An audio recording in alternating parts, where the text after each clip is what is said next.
Di video sebelumnya saya membahas soal empati yang tidak dimiliki atau kurang dimiliki oleh psikopat.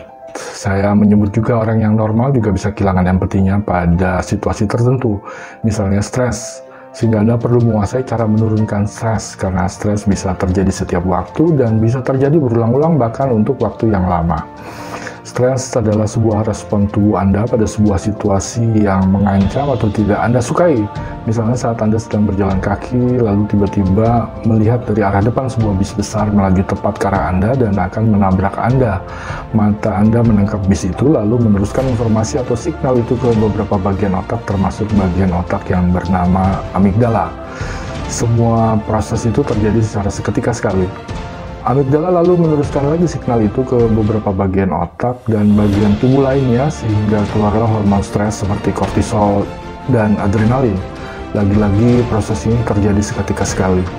Semua proses itu membuat tubuh Anda bereaksi cepat sekali pada ancaman. Tubuh Anda menjadi mampu meloncat kuat dan cepat untuk menghindari bis itu. Hasilnya Anda selamat dari situasi yang mengancam. Padahal bagian otak yang bernama prefrontal cortex belum atau tidak sempat memproses signal dari amigdala untuk dipertimbangkan atau diproses secara rasional. Namun tubuh Anda dan bagian otak lain yang sering disebut sebagai otak reptil sudah bertindak menyelamatkan diri Anda berkat dorongan dari hormon stres. Sayangnya, situasi stres ini tidak hanya dipicu oleh ancaman yang nyata seperti bis itu, tapi juga oleh pikiran Anda sendiri.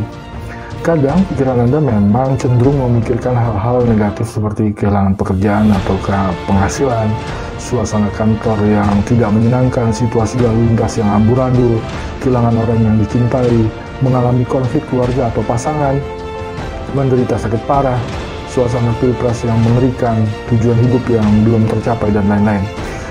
Terlalu lama berada dalam situasi stres itu bisa mengakibatkan interaksi antar bagian di otak Anda akan menjadi tumpul. Misalnya prefrontal cortex menjadi kurang aktif bekerja pada situasi apapun. Sekarang kembali ke empati yang bisa hilang pada orang normal.